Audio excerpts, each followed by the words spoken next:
नमस्कार मंडळी, दीप्स होम किचनमध्ये तुम्हा सगळ्यांचं अगदी मनापासून स्वागत।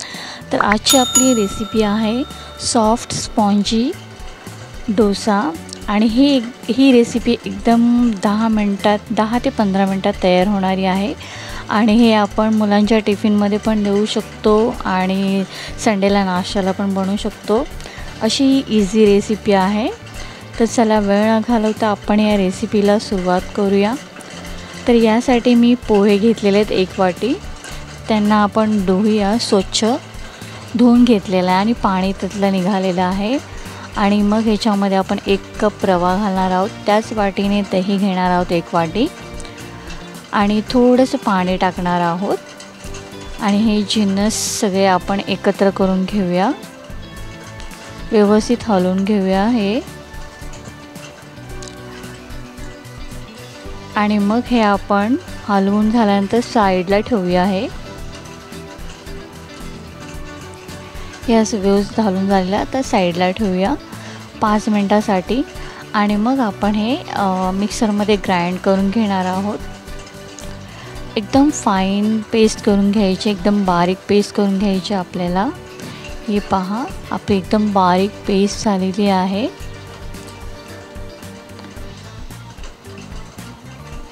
आणि मग ह्याच्यामध्ये आपण जे मिक्सरमध्ये पेस्ट केलेलं ना, त्याच मिक्सरमध्ये थोडंसं पाणी टाकून आपल्याला याच्यामध्ये ॲड करूया। थोडंसं पाणी, जास्त नाही। आपल्याला जास्त पण घट्ट बनवायचं नाही हे बॅटर आणि जास्त पण पातळ बनवायचं नाही, एकदम परफेक्ट लेवलचं बनवायचं आहे। कन्सिस्टन्सी आपली जशी याच्यामध्ये दिसते तशीच आपल्याला बनवायची आहे।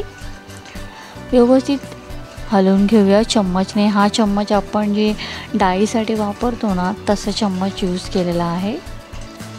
व्यवस्थित हलवून घेऊया आणि मग याच्यामध्ये आपण चवीनुसार मीठ टाकणार आहोत। आणि आपल्याला इनो जे आपण वापरतो ना, इनो पितो ना, ते इनोचं 1 पॅकेट टाकायचं आहे आपल्याला। कोणता पण इनो घेऊ शकता तुम्ही, तो एकच पॅकेट घ्यायचा आहे। जेवढं तुम्ही घ्याल क्वांटिटी त्याच्याप्रमाणे आपल्याला, मी या क्वांटिटीप्रमाणे एक पॅकेट घेतलेलं आहे। तुम्ही तुमच्याप्रमाणे घेऊ शकता। क्वांटिटी जास्त असली तर थोडा जास्त इनो घ्या। हे बघा, हे बबल्स आलेले आहे त्याच्यामध्ये। हे बबल्स जाईपर्यंत थोडंसं आपल्याला हलवायचं आहे चम्मचने। हे बघा, कमी झालेले आहेत आता बबल्स आपले। आता हे 5 ते 10 मिनिटासाठी साईडला ठेवणार आहोत आपण। आता आपण चटणी बनवायला घेऊया। चटणीसाठी मी 4-5 लसणाच्या पाकळ्या घेतल्या आहेत, 1 इंच अद्रकचा तुकडा घेतलेला आहे, थोडीशी कोथिंबीर घेतलेली आहे, 4 मिरच्या घेतलेल्या आहे, रोस्टेड चणा डाळ घेतलेली आहे आणि मग ओला नारळ घेतलेला आहे अर्धा वाटी, पूर्ण मोठा अर्धा वाटी नारळ घेतलेला आहे मी। थोडंसं चवीनुसार मीठ टाकलेलं आहे आणि मग याची आपण पेस्ट करून घेणार आहोत। जास्त एकदम पण बारीक नाही, एकदम पण जाडसर नाही। जशी आपली चटणी असते ना रेस्टॉरंटमध्ये, तशी आपल्याला पेस्ट करून घ्यायची आहे। थोडंसं मिक्सर बाउलमध्ये पाणी टाकून तो पाणी आपण थोडंसं याच्यामध्ये ॲड करणार आहोत मसाल्याचं। आता चटणीला आपण तडका देऊया। चटणीसाठी मी खूप सारा कढीपत्ता घेतलेला आहे, लाल मिरची घेतलेली आहे, थोडंसं 2-3 टेबलस्पून ऑइल घेतलेलं आहे, राई टाकलेला आहे। आता हे तडका थोडा लालसर झालेला आहे। आता आपण काढूया चटणीमध्ये, आपल्या चटणीमध्ये ॲड करूया। आता हे हलवून घेऊया थोडंसं। किती छान कलर आलेला आहे आपल्या चटणीला। आता आपण डोसे बनवायला घेऊया। डोश्यासाठी ही ट्रिक आहे एक नवीन, कारण डोसा पॅनमध्ये आपण थोडासा बर्फ टाकला की आपले डोसे अजिबात चिटकत नाही तव्याला। आणि मग बर्फ टाकल्यानंतर पुसून घ्यायचं किंवा ते सुकून जातं। मग आपण याच्यावरती बॅटर टाकणार आहोत। बॅटर आपल्याला जास्त स्प्रेड करायचं नाही आहे, डोशासारखा आपल्याला थोडा जाडसरच ठेवायचा असतो हा डोसा।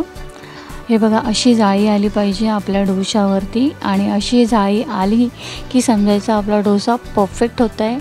आणि मग ह्याच्यावरती आपण हे थोडंसं पाणी सुकत आलं, जाळी प्रॉपर झाली की आपण मग ह्याच्यावरती ऑइल स्प्रेड करून मग टर्न करणार। हे बघा कसं मस्त असं कलर आलेला आहे आणि किती छान शिजलेला आहे आणि किती व्यवस्थित टर्न होतं आहे। अजिबात चिटकत नाही तव्याला, असे आपले डोसे झाले पाहिजेत. हे स्पॉन्जी डोसे ह्यालाच म्हणतात. असे आपल्याला प्रत्येक डोसे काढून घ्यायचे आहेत. थोडंसं हलकंसं तेल जरी तव्याला स्प्रेड केलात, 2-3 थेंब तरी चालेल, नाही स्प्रेड केला तरी चालेल. अशी जाळी येणं आवश्यक आहे आणि मग आपण समजायचे आपले डोसे एकदम परफेक्ट झाले. आणि आत्तापर्यंत जर का मंडळी माझा व्हिडिओ तुम्हाला आवडला असेल तर एक लाईक नक्की करा. चॅनलला नवीन असाल तर सबस्क्राईब करा आणि शेअर करा.